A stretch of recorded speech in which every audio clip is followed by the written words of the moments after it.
Hello, welcome back to my channel. അപ്പോൾ എന്തൊക്കെയുണ്ട് വിശേഷം? എല്ലാവർക്കും സുഖമാണെന്ന് വിചാരിക്കുന്നു. അപ്പോൾ വീഡിയോസ് ഇടാൻ വേണ്ടി ഭയങ്കര ലാഗ് വരുന്നു. എത്ര ട്രൈ ചെയ്താലും 10 ദിവസമെങ്കിലും വൈകി പോകുന്നുണ്ട് വീഡിയോസ് ഇടാൻ വേണ്ടിയിട്ട്. ഇന്നെന്തായാലും ഞാൻ നല്ല ഉഷാറായിട്ട് രാവിലെ തന്നെ ഒരു 7:30 ആയപ്പോൾ ഒന്ന് പുറത്തിറങ്ങി ആ വിഷ്വൽസൊക്കെ എടുത്ത് അങ്ങോട്ട് സ്റ്റാർട്ട് ചെയ്യുന്നതാണ്. സൂര്യൻ ഉദിച്ച് വരുന്ന ഒരു ഇത് കാണുമ്പോൾ പ്രത്യേക ഒരു സുഖമാണല്ലോ. പച്ചപ്പും അതിൻ്റെ ഇടയ്ക്ക് കൂടി ഇങ്ങനെ സൂര്യപ്രകാശമൊക്കെ കാണുമ്പോൾ ഒരു സന്തോഷമല്ലേ. ചെറിയ തണുപ്പും കാര്യങ്ങളൊക്കെ ഉണ്ട്, ഭയങ്കര തണുപ്പില്ല. ഇപ്പോൾ ജനുവരി ആയപ്പോൾ ചെറുതായിട്ട് ചൂട് വരുന്നുണ്ട്, ചെറിയൊരു തണുപ്പൊക്കെ ഉള്ളൂ കേട്ടോ. ബ്രേക്ക്ഫാസ്റ്റിൻ്റെ പരിപാടികളൊക്കെ കഴിഞ്ഞ് എനിക്ക് ചെറിയ മടിയുണ്ടെന്ന് രാവിലെയൊക്കെ. അപ്പോൾ ബ്രേക്ക്ഫാസ്റ്റിൻ്റെ കാര്യങ്ങളൊക്കെ കഴിഞ്ഞിരിക്കുകയും ഫിസൊക്കെ പോയപ്പോൾ ഞാൻ പതുക്കെ എൻ്റെ പണികളൊക്കെ തുടങ്ങാമെന്ന് വിചാരിച്ചു. ഞാൻ എന്താ പറയുക, തോറ്റു തുന്നം പാടിയ ഒരു സംഭവമാണ് ഫിസുവിൻ്റെ റൂം ഓർഗനൈസ് ചെയ്ത് അത് മെയിൻറ്റെയിൻ ചെയ്യുക എന്നുള്ളത്. ഞാൻ എത്ര വൃത്തിയാക്കിയാലും പിറ്റേ ദിവസം പിന്നെ അത് അങ്ങനെ തന്നെ അതിനേക്കാളും ഒരു പടി കൂടുതൽ വൃത്തികേടായി കിടക്കുക എന്നല്ലാതെ ഒരിക്കലും ഫിസുകൂട്ടം മെയിൻറ്റെയിൻ ചെയ്യാത്തൊരു സ്ഥലമാണിത്. എല്ലാ മക്കളും ഇങ്ങനെ തന്നെയാണോ, ഇനി ഇവൻ എന്തെങ്കിലും എന്താ പറയുക അങ്ങനെ എന്തെങ്കിലും പ്രത്യേകത ഉള്ളതുകൊണ്ടാണെന്ന് എനിക്കറിയില്ല, ഭയങ്കരമായിട്ട് മെസ്സാക്കും. ഇനിയിപ്പോൾ കുറച്ച് വലുതായാലൊക്കെ ശരിയാകുമെന്ന് വിചാരിച്ച് ഞാൻ കുറേ വർഷങ്ങളായി കാത്തിരിക്കുന്നു. ഫിസുവിന് 8 വയസ്സായി. ഇനിയിപ്പോൾ ഇവന് ഈ കാര്യം നന്നാക്കുമെന്ന് എനിക്ക് തോന്നുന്നില്ല.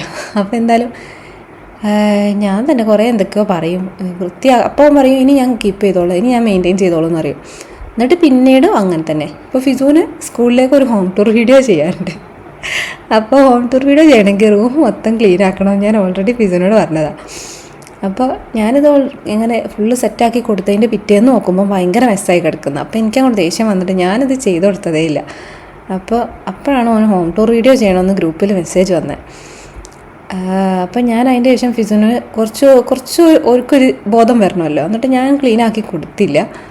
ഞാൻ പറഞ്ഞു ഹോം ടൂർ ചെയ്യണമെങ്കിൽ താനേ വൃത്തിയാക്കിയാൽ മതിയെന്ന്. അങ്ങനെ ഞാൻ പറഞ്ഞ് 2 ദിവസം കഴിഞ്ഞ് ഞാൻ പോയി നോക്കുമ്പോൾ ഒരു വിധത്തിലൊന്ന് ഒതുക്കി പെറുക്കി വെച്ചിട്ടുണ്ട്. അപ്പോൾ ഓൻ്റെ ക്ലാസ്സിലെ കുട്ടികളും ടീച്ചേഴ്സൊക്കെ കാണുമെന്നുള്ളതിൽ ഓൻ ചെറിയൊരു ടെൻഷനുണ്ട്. ഹോം ടൂറൊക്കെ ചെയ്യുമ്പോൾ വൃത്തി വേണമല്ലോ. അപ്പം നമ്മുടെ കയ്യിൽ ഹോം ടൂർ വീഡിയോസൊക്കെ ഉണ്ട്. പക്ഷെ അങ്ങനെയാണെങ്കിലും ഓനെക്കൊണ്ട് അവർക്ക് പാഠഭാഗവുമായി ബന്ധപ്പെട്ടിട്ട് എന്തൊരു സംഭവമാണ് മലയാളത്തിൽ. അപ്പോൾ അത് അവരെടുക്കുന്ന രീതിയിൽ അവർ കാര്യങ്ങളൊക്കെ സംസാരിക്കുന്ന രീതി വേണം എടുക്കാനായിട്ട്. പിന്നെ നമ്മൾ കാര്യം ചെയ്യുമ്പോൾ അത് അതിൻ്റേതായ പെർഫെക്ഷനിൽ തന്നെ ചെയ്യുമല്ലോ. അതുകൊണ്ട് ഞാനിങ്ങനെ ആ വാരി വലിച്ചത് കാണിക്കണ്ടേ വിചാരിച്ചിട്ട് അങ്ങനെ പെൻഡിങ്ങിലിട്ടതാണ്. അപ്പോൾ പറഞ്ഞു വന്ന കഥ അതല്ല, എത്ര മെസ്സാക്കിയിട്ട് ഓൻ്റെ ഒരു കാര്യം വന്നപ്പോൾ അവന് മിനിമം വൃത്തിയാക്കിയെന്നും അറിയാം. ഇത് കണ്ടോ, ഇത് ക്ലട്ടർ ഇട്ട് വെക്കുന്ന ബോക്സാണ്. ക്ലട്ടർ ഓർഗനൈസ് ചെയ്ത് വെക്കേണ്ട ഒരു ഗതികേടാണ് എനിക്ക്. കാരണം ഞാനിത് 2-3 തവണ എടുത്ത് കളഞ്ഞെങ്കിലും ഇവനത് പിന്നെയും പെറുക്കി കൊണ്ടുവന്ന് വെക്കും. പിന്നെ അവന് ഭയങ്കര കണക്ഷനുള്ള കുറച്ച് സാധനങ്ങളൊക്കെയാണ്. അപ്പോൾ അതുകൊണ്ട് ചില കാര്യങ്ങളൊക്കെ കണ്ടില്ല കേട്ടില്ല എന്ന് വെക്കല്ലാണ്ട് രക്ഷയില്ലല്ലോ. പിന്നെ കുറേ വേസ്റ്റ് ഉണ്ട്. ഇത് റീസെൻ്റ്ലി ഈ ഗ്ലാസ് എന്താണെന്ന് വെച്ചാൽ ഇവിടെ ഓർഗനൈസ് ചെയ്യാൻ വേണ്ടിയിട്ട് കിച്ചണിൽ നടത്തുന്നതാണ് ഈ ഗ്ലാസ്. 2 ദിവസം മുന്നേ ഇക്കയും ഓനും കൂടെ വലിയ രീതിയിൽ ഓർഗനൈസൊക്കെ ചെയ്തിരുന്നു. പക്ഷേ എന്തൊക്കെ ചെയ്തിട്ടും കാര്യമില്ല, അവൻ മെസ്സാക്കും. ഈ സാധനങ്ങൾക്ക് എന്തിനാണ് എടുക്കുന്നതെന്നൊന്നും ഓർമ്മ ഉണ്ടാവില്ല. ഗ്ലൂ ഗണ്ണൊക്കെ കൊണ്ടുവന്ന് വെച്ചിട്ട് അവിടെ ഫ്ലോറൊക്കെ ഫുള്ള് ഗ്ലൂ ഗൺ പറ്റി പിടിച്ചിരിക്കുന്നുണ്ട്. അതുപോലെ ആ കളറിൻ്റെ സംഭവം ഉണ്ടല്ലോ, ക്രയോൺസ് പറ്റി പിടിച്ച് ടൈൽസൊക്കെ വൃത്തികേടായി കിടക്കുക. എന്നിട്ട് ഞാൻ സ്ക്രേപ്പർ സ്ക്രേപ്പൊക്കെ ചെയ്തിട്ടാണ് അതൊക്കെ വൃത്തിയാക്കിയത്. അങ്ങനെയൊക്കെ ക്ലീൻ ചെയ്താലും പിറ്റേന്ന് വീണ്ടും തത്തൈവ. അതുതന്നെയാണ് അവസ്ഥ. പിന്നെ എന്താണെന്നറിയില്ല, പാരമ്പര്യം എന്നൊന്നും പറയാനില്ല, ഞാൻ അങ്ങനെയൊന്നും ആയിരുന്നില്ല കേട്ടോ. ഞാൻ പറഞ്ഞു കേട്ടിട്ടുള്ളത് എൻ്റെ റൂമും ബുക്ക് വെക്കുന്ന ഏരിയയൊക്കെ ഞാൻ ക്ലീനാക്കി കൊണ്ടെടുക്കുന്നതാണ് ഞാൻ പറഞ്ഞു കേട്ടത്. ഇനി അറിയൂല എന്താണെന്നുള്ളത്. ഇക്കയും അത്യാവശ്യം മെയിൻറ്റെയിൻ ചെയ്യുന്നതാണ് കണ്ടെടുത്തും കേട്ടെടുത്തൊക്കെ എനിക്ക് മനസ്സിലായത്. എന്തേലും ആവട്ടെ, അപ്പോൾ കുറച്ചുകൂടി വലുതാകുമ്പോൾ ശരിയാവായിരിക്കുമെന്ന് വിചാരിക്കാം. അങ്ങനെ പിന്നെ ഞാൻ നോക്കുമ്പോൾ ബുക്സൊക്കെ ഒരുവിധമൊക്കെ കൊണ്ടുപോയി. ആൾ സ്കൂളിൽ പോയല്ലോ, അപ്പോൾ ബുക്സ് കുറച്ചേ ഉള്ളൂ. അപ്പോൾ ഉള്ളത് ഞാൻ അങ്ങോട്ട് ഒതുക്കി വെക്കാമെന്ന് വിചാരിച്ചു. ഇത്രയും മിനിമം സാധനങ്ങളെ ഞാൻ വെച്ചുള്ളൂ എന്നുണ്ടെങ്കിലും എല്ലാ ദിവസവും രാവിലെ വന്ന് നോക്കുമ്പോൾ നേരത്തെ വന്നപ്പോൾ കണ്ട വിഷ്വലില്ലേ അതേപോലെ ഉണ്ടാവും. എൻ്റെ ഒരു സമാധാനത്തിന് വേണ്ടിയിട്ട് ഞാൻ ചോദിക്കുകയാണ് കേട്ടോ, എല്ലാ മക്കളും ഇങ്ങനെ തന്നെയാണോ എന്നുള്ളത് ജസ്റ്റ് ദയവ് ചെയ്തൊന്ന് കമൻറ്റ് ഇടും എല്ലാവരും. എല്ലാ കുട്ടികളും ഇങ്ങനെയാണോ, അല്ലെങ്കിൽ ഇത് ഈ ഒരു പ്രായമൊക്കെ ആകുമ്പോഴത്തേക്കും കുട്ടികളിത് മെയിൻറ്റെയിൻ ചെയ്യും, എനിക്കറിയില്ലാത്തതുകൊണ്ട് ചോദിക്കുക കേട്ടോ. അപ്പോൾ അങ്ങനെയാണെങ്കിൽ നമുക്ക് സമാധാനിക്കാമല്ലോ. ഇതെല്ലാവരും ഇത് ഡെയിലി ഇങ്ങനെ ക്ലീൻ ചെയ്ത് കൊടുക്കുകയാണോ ചെയ്യുക, അല്ലെങ്കിൽ മൈൻഡ് ചെയ്യാണ്ടിരിക്കുകയാണോ, എങ്ങനെ എല്ലാവരും ചെയ്യുക എന്നുള്ളത് ജസ്റ്റ് ഒന്ന് കമൻറ്റ് ചെയ്താൽ വലിയ ഉപകാരമായിരുന്നു. അപ്പോൾ ഞാൻ ഒരുവിധം ഒതുക്കി. ഇനിയിപ്പോൾ ഞാൻ ഒതുക്കിയതിലുള്ള എന്തെങ്കിലും കുഴപ്പമാണെന്ന് എനിക്കറിയില്ല കേട്ടോ. ഞാൻ ഓർഗനൈസ് ചെയ്യുന്നതിലുള്ള എന്തെങ്കിലും പ്രശ്നമാണോ എന്നറിയില്ല, മെയിൻറ്റെയിൻ ചെയ്യാൻ പറ്റാത്തതേ. എന്തെങ്കിലും ആവട്ടെ. പിന്നെ ബെഡുകളൊക്കെ ഞാൻ രാവിലെ എണീക്കുമ്പം തന്നെ അങ്ങ് നന്നാക്കി പോന്നിരുന്നു. പിന്നെ ഞാൻ ഫുൾ അടിച്ചു വാരി തുടച്ചു. നല്ല പണിയായിരുന്നു, കാരണം ഫ്ലോർ മൊത്തം സ്ക്രേപ്പ് ചെയ്യാനുണ്ടായി. നിലത്ത് കിടന്ന് ഒഴിച്ചിട്ട് ആ കളറും ഗ്ലൂ ഗണ്ണിൻ്റെ സംഭവമൊക്കെ പറ്റി പിടിച്ചതും ഒക്കെ സ്ക്രേപ്പർ ഇട്ടിട്ട് ഒരച്ച് പോക്കി അടിച്ചു വാരി തുടച്ചു. വീഡിയോയും കൂടി എടുക്കാനായില്ല കേട്ടോ. അപ്പോൾ അതൊക്കെ കഴിഞ്ഞു. ഇനിയിപ്പോൾ ജോലിക്ക് കയറണം, മടിയുണ്ട് നല്ലോണം. അപ്പോൾ ഞാൻ വേറൊരു സംഭവം കാണിക്കാമെന്ന് വിചാരിച്ചു. ഇപ്പോൾ എന്തായാലും ന്യൂ ഇയർ ഒക്കെ അല്ലേ, പറഞ്ഞ പോലെ ഒരു ഹാപ്പി ന്യൂ ഇയർ പോലും പറഞ്ഞില്ലല്ലോ. എന്തായാലും ഹാപ്പി ന്യൂ ഇയർ. കുറച്ച് ലേറ്റാണ്, ജനുവരി 18 അത് വോയിസ് എടുക്കുമ്പോൾ. ഇതെന്താ സംഭവം എന്ന് വെച്ചാൽ ഒരു കുപ്പിയിൽ കുറച്ച് പൈസ ഇട്ടൊക്കാന്ന് വിചാരിച്ചു. നമ്മൾ നോർമലി നമ്മുടെ സേവിങ്സും ഇൻവെസ്റ്റ്മെൻറ്റും കാര്യങ്ങളൊന്നും ഇല്ലാണ്ട്, എന്താ പറയുക, അതൊന്നും അല്ലാണ്ട് ഒരു കുടുക്ക നിക്ഷേപം എന്നുള്ള രീതിക്ക് ഞാൻ ചെയ്യുവാണ്. നിങ്ങൾ ആരെങ്കിലും ഇപ്പോൾ ന്യൂ ഇയർ ഒക്കെ അല്ലേ, ഒരു വർഷം തീരുമ്പോഴത്തേക്കും ഇങ്ങനെ ചെറിയ എന്തെങ്കിലും ഒരു പ്ലാൻ മനസ്സിൽ വെച്ചിട്ട്, അല്ലെങ്കിൽ ഒരു എമൗണ്ട് ഉണ്ടാക്കാം, അങ്ങനെ മനസ്സിൽ വെച്ചിട്ട് ഇതേപോലെ ജസ്റ്റ് ഒന്ന് തുടങ്ങി നോക്കൂ. ഒരു കുപ്പിയോ ടാങ്കോ മറ്റേ സംഭവം ഉണ്ടല്ലോ, നമ്മളെ കുടുക്ക ടാങ്കിൻ്റെ പോലെയുള്ള അങ്ങനെ എന്തെങ്കിലും ഒരെണ്ണം വാങ്ങിക്കുകയല്ലേ, ഇതേപോലെ ഒരു കുപ്പി എടുക്കുകയോ ചെയ്തിട്ട് അതിൽ പൈസ ഇട്ട് തുടങ്ങിക്കോളൂ. അപ്പോൾ എനിക്ക് ഒരു ലക്ഷ്യമുണ്ട് ഈ മന്ത് ലാസ്റ്റ് ആകുമ്പോഴത്തേക്ക്, ഇയർ ലാസ്റ്റ് ആകുമ്പോഴത്തേക്കും. അപ്പോൾ എന്തെങ്കിലും ഒരു ലക്ഷ്യം വെച്ചിട്ട് അങ്ങനെ ഇട്ട് വെക്കുക കേട്ടോ. ഞാൻ പറയുന്നതെന്ന് വെച്ചാൽ നമ്മൾ വലിയ രീതിയിലുള്ള സേവിങ്സോ കാര്യങ്ങളോ അതൊന്നും കൂടാതെ എല്ലാത്തിൻ്റെയും പുറമെ ഇതേപോലെ ഒരു ചെറിയ സംഭവം ചെയ്യാമെന്നുള്ളതാണ് കേട്ടോ. മാക്സിമം ഒരു 10 രൂപയൊക്കെ ഉണ്ടാക്കാൻ പറ്റുമോ എന്ന് നോക്കാം. നമുക്ക് 10,000 രൂപയെങ്കിലും ഉണ്ടാക്കാൻ പറ്റുമോ, അല്ലാതെ അതിൻ്റെ താഴെ അങ്ങനെ ഒരു ചെറിയൊരു ടാർഗറ്റ് വെച്ചിട്ട് ചെയ്താൽ മതി. നമ്മൾ കഴിഞ്ഞ വർഷത്തെ ന്യൂ ഇയറിൻ്റെ സമയത്ത് തുടങ്ങിയ ബുക്കാണ്, വെറുതെ ഒന്ന് മറിച്ച് നോക്കിയതാണ്. ജനുവരി ഫെബ്രുവരി ഒക്കെ അടിപൊളിയായിട്ട് പോയി. പിന്നെ March April May June July ഒക്കെ ഒരൊറ്റ പോക്കായിരുന്നു. വർക്കിന് കയറിയതുകൊണ്ട് ഒന്നിനും സമയമില്ല. എന്നാലും പ്രധാനപ്പെട്ട കാര്യങ്ങളൊക്കെ എന്തൊക്കെയോ എഴുതി വെച്ചിട്ടുണ്ട്. ഇനിയിപ്പോൾ ഈ വർഷം അങ്ങനത്തെ ഒരു മൂഡേ ഇല്ല കേട്ടോ. അങ്ങനെ മെയിനായിട്ട് സമയം കിട്ടുന്നില്ല. വർക്ക് ഫ്രം ഹോം ആയപ്പം വീട്ടിലെ പണിയും കൂടി, പിന്നെന്താ ജോലിയും എല്ലാം കൂടെ ഒന്നിനും സമയം കിട്ടുന്നില്ല എന്നാണ് ചുരുക്കി പറഞ്ഞാൽ. യൂട്യൂബിൽ വീഡിയോസ് ഇടാൻ ഇത്രയും ലാഗ് വരുന്നതും അതുകൊണ്ടാണ് കേട്ടോ. എല്ലാം കൂടി എത്തിപ്പെടണ്ടേ. നമ്മളെ ദിവസത്തിലെ പ്രധാനപ്പെട്ട ഒരു സമയം 8 മണിക്കൂർ ജോലിക്ക് പോകും, 1 മണിക്കൂർ ലഞ്ചും കാര്യങ്ങളൊക്കെ ആയിട്ട് അങ്ങനെ പോകും. അങ്ങനെ 9 മണിക്കൂറായി. വീടൊക്കെ അത്യാവശ്യം നീറ്റായിട്ടിരിക്കുന്നു. നമ്മൾ അടിച്ചുവാരിയൊക്കെ തുടച്ച് വൃത്തിയാക്കിയല്ലോ. ഫിസ്കുട്ടൻ്റെ 2 ഡ്രസ്സ് ഹാൻഡ് വാഷ് ചെയ്യാനുള്ള 2 ഷർട്ട് ഉണ്ട് അതവിടെ ഇരിക്കുന്നുണ്ട്. കാണാൻ വേണ്ടി അവിടെ തന്നെ വെച്ചത്, അല്ലേ മറന്നു പോകും. ബാക്കിയൊക്കെ നീറ്റായിട്ടിരിക്കണം. അപ്പോൾ ഞാൻ പറഞ്ഞതുപോലെ പിന്നെ മോർണിംഗിൽ ഈ പറഞ്ഞതുപോലെ ഒരു 1 മണിക്കൂറൊക്കെ മോർണിംഗിലും കുക്കിങ്ങിന് പോകും. അങ്ങനെ 10 മണിക്കൂർ പോയി. 8 മണിക്കൂറെങ്കിലും ഉറങ്ങണ്ടേ, അപ്പം തന്നെ 18 മണിക്കൂർ പോയി. പിന്നെ ബാക്കിയുള്ള കാര്യങ്ങൾ നമ്മുടെ ക്ലീനിങ് ഉണ്ടാവും, നമ്മുടേതായിട്ടുള്ള കാര്യങ്ങളുണ്ടാവും, മോനെ പഠിപ്പിക്കണം, എല്ലാം കൂടി 24 മണിക്കൂർ തികയണില്ല. ഈ റൂം കൂടി ഒന്ന് ക്ലീൻ ചെയ്യാൻ കേട്ടോ. ഞാൻ ഡ്രസ്സ് മാറലും ഈ റൂമൊക്കെ ഒന്ന് സെറ്റാക്കലും ഒരുമിച്ച് അങ്ങ് ചെയ്യും. അത് കഴിഞ്ഞിട്ട് മീറ്റിംഗ്, വർക്ക്, പരിപാടികളൊക്കെ. ഇതിപ്പോൾ ചില ദിവസം നമുക്ക് വീഡിയോ കോൾ ഓൺ ചെയ്യാനുണ്ടാവും. അപ്പോൾ ഞാൻ ഡ്രസ്സൊക്കെ ഒന്ന് മാറിയിട്ട് അല്ലയിട്ട ഡ്രസ്സിൻ്റെ മേലേക്ക് എന്തെങ്കിലും ഒന്ന് എടുത്തിട്ടൊക്കെയാണ് കയറുക കേട്ടോ. ഇന്നിപ്പോൾ ഞാൻ മാത്രമേ ഉള്ളൂ ഫുഡിന്.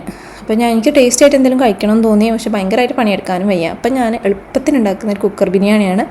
ഒടുക്കത്തെ ടേസ്റ്റാണ് കേട്ടോ. എത്ര കഴിച്ചാലും എനിക്ക് മതിയാവില്ല. എനിക്ക് ഭയങ്കര ഇഷ്ടമുള്ള ഫുഡാണ്. ഇത് എന്തൊക്കെയാണെന്ന് ജസ്റ്റ് ഒന്ന് പറഞ്ഞുതരാം. ഇൻ കേസ് നമുക്കൊക്കെ ഇതേപോലെ ടേസ്റ്റി ആയിട്ട് എന്തെങ്കിലും കഴിക്കണം എന്ന് തോന്നുകയാണ്, അധികം ഒന്നും പണിയെടുക്കാനുള്ള ഇതില്ലെങ്കിൽ ചെയ്യാം കേട്ടോ. അപ്പോൾ കുറച്ച് വെളിച്ചെണ്ണ ചൂടാക്കിയിട്ട് ഉള്ളി, തക്കാളി, ജിഞ്ചർ ഗാർലിക് പേസ്റ്റ്, കറിവേപ്പില, അതേപോലെ പൊട്ടറ്റോയും കൂടി ഇടണം. കുറച്ച് ഉലുവ ഇടാം, നന്നായി വാട്ടിയെടുക്കുക. എന്നിട്ട് ബിരിയാണി മസാല ഇതിൽ അരിക്കനുസരിച്ചാണ്. ഞാനിപ്പോൾ ഒരു ഗ്ലാസ് അരി എടുക്കുന്നുള്ളൂ, എനിക്ക് മാത്രമാണല്ലോ. അതിലേക്ക് ഞാനൊരു സ്പൂണാണ്, അത്യാവശ്യം കുറച്ച് ഒരു മീഡിയം ഒരു സ്പൂണ് നിറയെ ബിരിയാണി മസാലയും 1/2 സ്പൂൺ ചിക്കൻ മസാലയാട്ടോ ആകെ ഇട്ടത്, പിന്നെ ഉപ്പും. എന്നിട്ട് നന്നായിട്ട് എന്ത് ചെയ്തു, വാട്ടിയെടുത്തു. പച്ചമണമൊക്കെ മാറി അടിപൊളിയായി വരുന്നവരെ വാട്ടിക്കൊടുത്തു. എന്നിട്ട് ചിക്കൻ ഫ്രോസൺ ആയിരുന്നു, അങ്ങനെ ഇരിക്കുകയാണ്. അപ്പം ഞാനതൊന്ന് കട്ട് ചെയ്തെടുത്തു. ചിക്കൻ മാക്സിമം ചെറിയ പീസാക്കി എടുത്താൽ അത്രയും നല്ലത്. വലിയ പീസായാലും കുഴപ്പമൊന്നുമില്ല, കാരണം നമ്മൾ എന്താ പറയുക, അരിൻ്റെ അത്രയും വലിയ പീസൊക്കെ ആണെങ്കിൽ വെന്ത് കിട്ടാനൊക്കെ കുറേ വിസിലടിക്കേണ്ടി വരുമല്ലോ ചിലപ്പോൾ. കുറച്ച് അരിയൊക്കെ ആണെങ്കിൽ പെട്ടെന്നൊന്നും വെന്ത് കിട്ടൂല ചിക്കൻ. അപ്പോൾ എന്തായാലും ഞാൻ ചിക്കൻ ഒന്നുകൂടി ഒന്ന് വെള്ളമൊഴിച്ച് കഴുകി ഇതിലോട്ട് ഇട്ട് കൊടുത്തു. ഞാനിപ്പോൾ 1 ഗ്ലാസ് അരിയാണ് വെക്കുന്നത്, അതുകൊണ്ട് ചിക്കൻ കുറച്ച് ചെറുതാക്കിയാൽ അതായിരിക്കും കുറച്ചുകൂടി നന്നാവുക കേട്ടോ. അതുകൂടി ഇട്ടിട്ട് ഒന്നുകൂടി ഒന്ന് ഇളക്കി കൊടുത്തു. ഇനി നമുക്കിതിലോട്ട് ഈ നെയ്ച്ചോറിന് വെക്കുന്ന സാധനങ്ങൾ കൂടി ഇതിലേക്ക് ഇട്ട് കൊടുക്കാം കേട്ടോ. ഗ്രാമ്പൂ, പട്ട, ഏലക്ക, ഇതൊക്കെ 1-2 വീതം അങ്ങോട്ട് ഇട്ട് കൊടുക്കാം. എന്നിട്ട് ഇത് അരിയും വെള്ളവും അളന്ന് എടുത്ത് വെച്ചതാണ്, കേക്ക് വൃത്തിയാക്കിയത് അളന്ന് വെച്ചതാണ്. 1 ഗ്ലാസ് അരിക്ക് 1.5 ഗ്ലാസ് വെള്ളം കേട്ടോ ഞാൻ വെക്കുന്നത്. കാരണം എന്താണെന്ന് വെച്ചാൽ നമ്മളിതെല്ലാം കൂടി ഇട്ട് മിക്സ് ചെയ്ത് വെക്കുന്നതല്ലേ, അപ്പോൾ അതിൽ അത്യാവശ്യം ഉണ്ടാവും. പിന്നെ ചിക്കൻ്റെ ഒന്നൊക്കെ വെള്ളം ഇറങ്ങാനൊക്കെ ഉള്ളത് കൊണ്ട് തന്നെ 2 ഗ്ലാസ് തികച്ച് വേണമെന്നില്ല. അപ്പോൾ ഞാനതൊന്നുകൂടി മിക്സ് ചെയ്ത് കൊടുത്തു. കുറച്ച് ഉപ്പൊക്കെ ഇട്ട് കൊടുത്തു, കുറച്ച് മല്ലിച്ചപ്പൊടി ഇട്ടു. കാണാനുള്ള ഇത് നിങ്ങൾ നോക്കണ്ട കേട്ടോ, നല്ല ടേസ്റ്റ് ഉണ്ടാവും. നന്നായിട്ട് നമുക്ക് വേവിച്ചെടുക്കാം. ഫുള്ളായിട്ട് റൈസ് ഉണ്ടെന്നുണ്ടെങ്കിൽ 2 വിസിൽ മതി.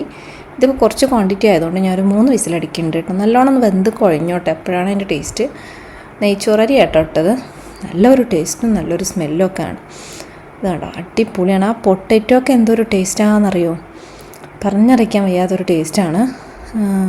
ഇതിപ്പോൾ പണ്ട് നമ്മൾ കപ്സയൊക്കെ വെക്കൂലേ, കപ്സ മസാലയൊക്കെ ഇട്ടിട്ട്, അതേ ഒരു മെത്തേഡ് തന്നെയാണ് സംഭവം. കപ്സിൻ്റെ അരിയും അതിൻ്റെ നാരങ്ങയും കാര്യങ്ങളെല്ലാം കൂടിയിട്ട് നമ്മൾ കപ്സ വെക്കൂലേ, അതിൽ പൊട്ടറ്റോ ഇടുമായിരുന്നു. അപ്പോൾ ആ ഒരു ടേസ്റ്റ് ഓർമ്മയുണ്ടാവും.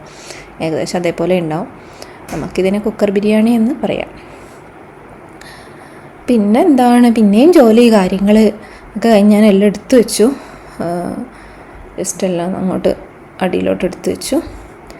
ഇനിയിപ്പോൾ കുറച്ച് പാത്രം കഴുകാനൊക്കെ ഉണ്ട്.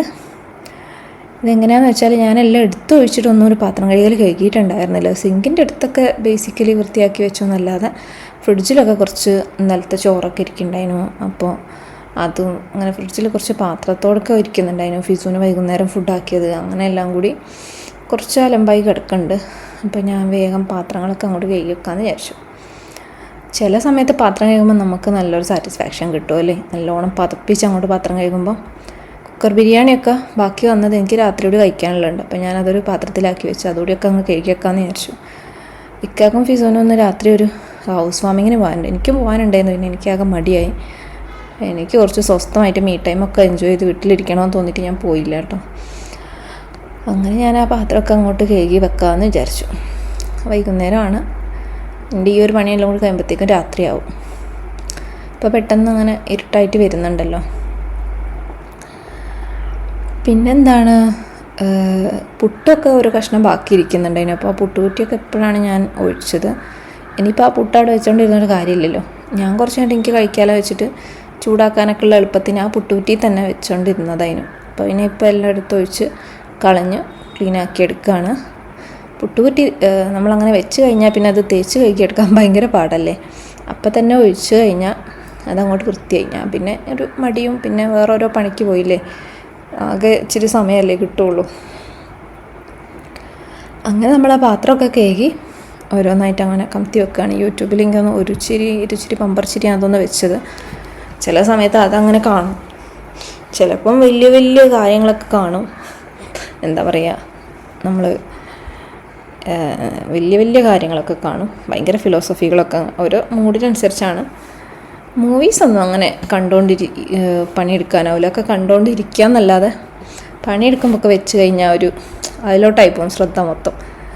ഈ ബമ്പർച്ചിരിയിൽ സ്റ്റാൻഡപ്പ് കോമഡി മാത്രമേ കാണൂ കേട്ടോ. അല്ലാത്ത സ്കിറ്റൊക്കെ ഭയങ്കര ബോറിംഗ് ആയിട്ട് എനിക്ക് ഫീൽ ചെയ്യും. സ്റ്റാൻഡപ്പ് കോമഡി അങ്ങനെ കാണും.